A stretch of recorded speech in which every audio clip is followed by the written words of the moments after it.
जब तुम्हारे घर में गरीबी आती है, धन की कमी हो जाती है, घर की आवश्यकताएं पूरी नहीं होती है, बच्चों को फीस देने के पैसे नहीं रह जाते हैं, महिलाओं की साड़ी खरीदने के पैसे नहीं रह जाते हैं, मेहमान के स्वागत के पैसे नहीं रह जाते हैं, तब तुमको चिंता होने लग जाती है, टेंशन होने लग जाती है। लेकिन ऐसा क्यों?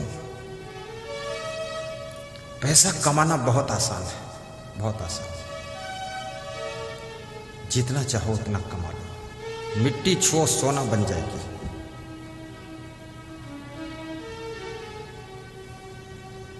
पैसा कल तक बताऊंगा पैसा कैसे कमाया जाता है। न रहो न निराश करो मन को, कुछ काम करो, कुछ काम करो, जग में रहकर कुछ नाम करो।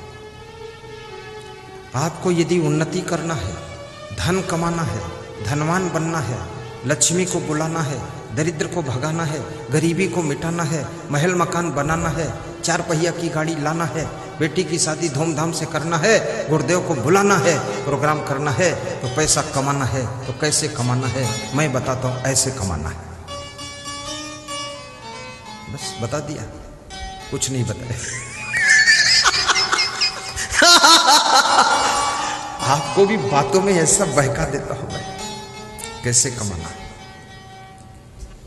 कुछ काम करो, कुछ काम करो, जग में रहकर कुछ नाम करो।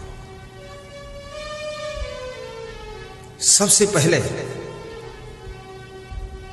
पैसा कमाने के लिए, बुरा तो नहीं मानोगे, बता दो। अच्छा लग रहा? चलो सीधे बैठ जाओ, फिर संभल के बैठो, टेढ़े बैठोगे पैसा साइड में निकल जाएगा।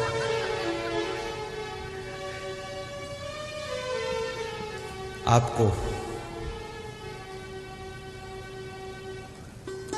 अपने भीतर, महिलाएं भी सुन ले, ढीली ढाली मत रहे, अपने भीतर, बाहर कुछ नहीं, अपने भीतर महत्वाकांक्षा पैदा करना पड़ेगा।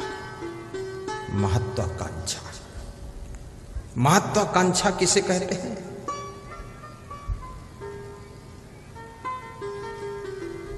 बहुत कुछ प्राप्त करने की इच्छा पैदा करना पड़ेगा, अर्थात अपने भीतर इच्छा शक्ति को जागृत करना पड़ेगा। जैसे इस कांझा बनिया पट्टी के भक्तों ने मन में महत्वाकांक्षा पैदा कर दी कि मुझे राष्ट्रीय संत का प्रोग्राम करना है, प्रोग्राम करना है, करना है तो करना है। तो इनके अंदर तुरंत प्रश्न खड़ा हो गया कि लाखों रुपया कहां से आएगा। तो उस प्रश्न का तुरंत उत्तर आ गया इनके अंदर से, कुछ हम देंगे, कुछ तुम दोगे, कुछ सब देंगे और सबसे चंदा लेंगे और सबको जोड़ेंगे, मोड़ेंगे और प्रोग्राम होगा, प्रोग्राम करना है। ये प्रोग्राम कराने की महत्वाकांक्षा से पैसा इकट्ठा हुआ। इकट्ठा हुआ कि नहीं इकट्ठा हुआ? आपके अंदर महत्वाकांक्षा पैदा होना चाहिए कि सुंदर मकान बनाना है, बेटी का सुंदर विवाह करना है, मुझे सुंदर गाड़ी लाना है, मुझे परिवार को अच्छे कपड़े पहनाना है, मुझे अतिथि का सत्कार भी टाप का करना है, मुझे उन्नति करना है। तब तुम्हारे अंदर से तुरंत उत्तर आएगा कि फिर इसके लिए एक करना पड़ेगा। क्या करना पड़ेगा? उत्तर अंदर से आएगा, तर्क उठेगा तुम्हारे अंदर कि ये सब पाना है, तो पाने के लिए क्या करना है? तो उत्तर आ जाएगा कि बिजनेस करो, खेती करो, बाड़ी करो, पढ़ाई करो, नौकरी करो, सर्विस मिलेगी, पैसा आएगा, तो सब हो जाएगा। आपके अंदर तमन्ना होनी चाहिए, महत्वाकांक्षा होनी चाहिए, बहुत कुछ पाने के लिए आपके अंदर आग पैदा हो जानी चाहिए, तो तुम उन्नति शुरू कर दोगे, तुम धनवान बन जाओगे। और याद रखना, जिस दिन तुम्हारे अंदर महत्वाकांक्षा पैदा हो जाएगी, उस दिन पहचान तुम्हारी बदल जाएगी। क्या? तुम कहीं पर टाइम पास नहीं करोगे, सड़क किनारे खड़े होकर गप्पा नहीं मारोगे, एक एक मिनट का तुम सदुपयोग करना शुरू करोगे, फिर बहुत देर तक तुम शीशा भी नहीं देखोगे, कितनी महिलाएं 3-3 घंटे शीशा देखती, जब शीशा रोने लग जाता है कि अब छोड़ दे देवी मुझको, तब छोड़ती। 3-3 घंटे।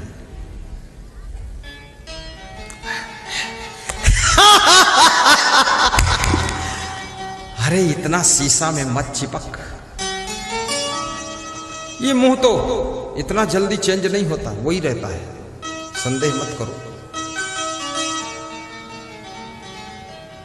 शीशा देखने में भी टाइम बर्बाद मत करो।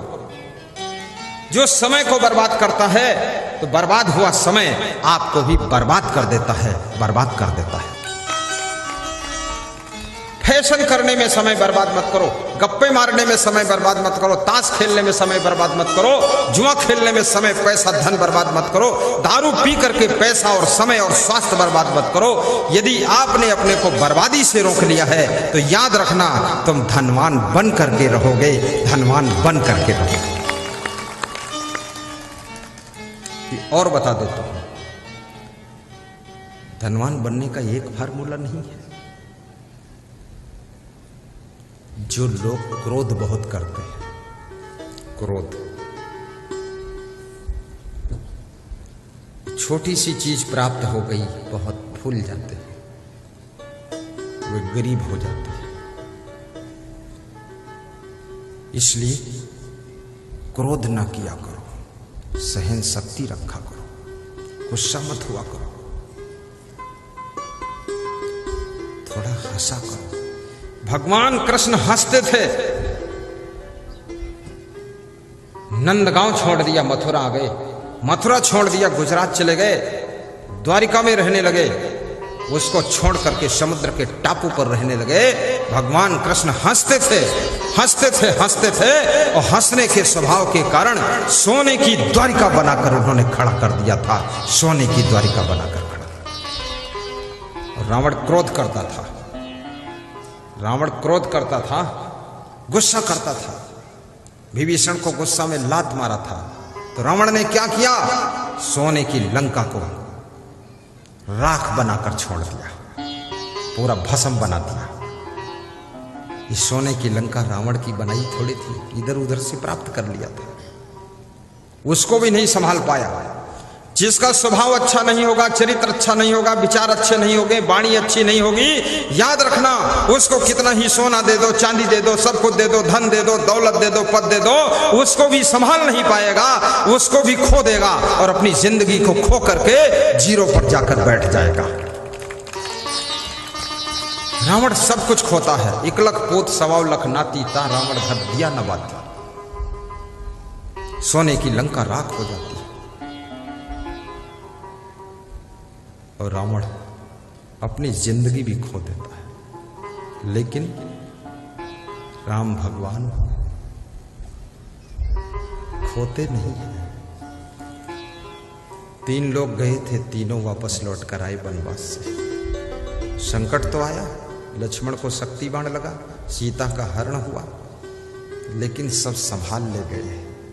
संभालना सीखो, भाई को संभालना सीखो, पत्नी को संभालना सीखो, पति को संभालना सीखो, घर संभालना सीखो, अपने गाड़ी वाहन खेती बाड़ी बिजनेस को संभालना सीखो, राजनीतिक पार्टी को संभालना सीखो, मित्रों को भी संभालना सीखो।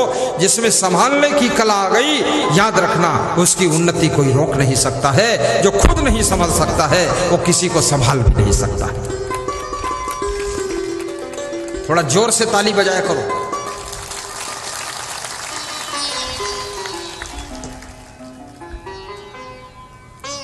आलस्य करोगे धनहीन हो जाओगे, कभी आलस्य मत करना।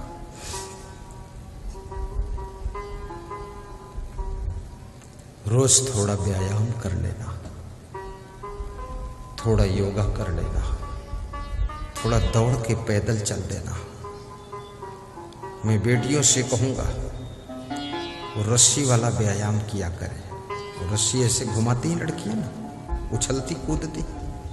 ससुराल में जाओ तो अपने थैले में रस्सी लेकर जाओ, लेकिन पति को मत दिखाना, नहीं वो सोचेगा मेरा गला बांध के रगड़ेगी क्या। कोई देख ले और पूछ ले रस्सी क्यों लाई, तो बोल देना दरवाजा बंद करके कमरे का खिड़की खोल के उसके अंदर 15 मिनट कूदा करो। शरीर पतला रहेगा, स्लिम रहेगा, सुंदर रहेगा, बीमार नहीं होगी। अन्यथा पत्नी बनने के बाद कितनी दवा खाती है स्त्रियां, नाश्ता कम करती है, दवा, टेबलेट, टॉनिक, सीरप, इंजेक्शन, और बस दुखी रहती है।